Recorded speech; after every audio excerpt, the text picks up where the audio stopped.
మన body and మన brain మన బుద్ధి కన్నా కూడా చాలా ఫాస్ట్ గా వర్క్ అవుతాయి అనమాట. ఇప్పుడు టెంపుల్ కి వెళ్ళాము, చాలా పీస్ఫుల్ గా అనిపిస్తుంది అనుకుంటాం, రైట్? నేచర్ లోకి వెళ్ళాము, చాలా రిఫ్రెషింగ్ గా ఫీల్ అవుతాము. అదే ఒక బీచ్ కి వెళ్ళాము, చాలా మంచి గుడ్ ఫీల్ ఉంటుంది కదా. లేదు ఒక వెదర్ చేంజ్ అయింది, ఒక ఫాల్ జరుగుతుంది, లేదు రెయిన్ పడుతుంది, డిజిలింగ్ వస్తుంది అంటే చాలా మంచిగా అనిపిస్తుంది కదా.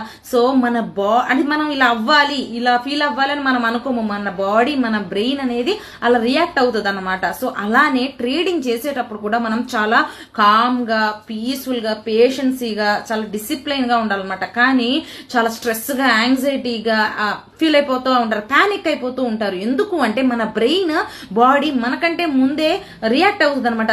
సమ్ థ్రెట్ ని అది ఇమీడియట్లీ పట్టేసుకుంటది.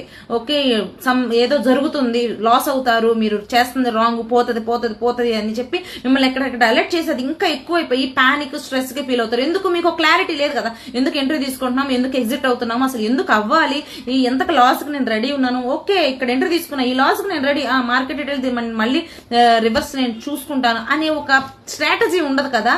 సో ఎందుకు చేస్తున్నామో తెలియనప్పుడు ఇలాంటి పానిక్స్ అనేవి అవుతాయి. అదే మీకు క్లారిటీ ఉంది మన బ్రెయిన్ కి, ఐ నో అని చెప్పగానే కామ్ అయిపోతాం అనమాట. అందుకే స్ట్రాటజీస్ బిల్డ్ చేసుకోవడం కానీ, ట్రేడ్ సెటప్, జర్నలింగ్ చేసుకుని ట్రేడ్ సెటప్ సెట్ చేసుకోవడం చాలా ఇంపార్టెంట్ అనమాట.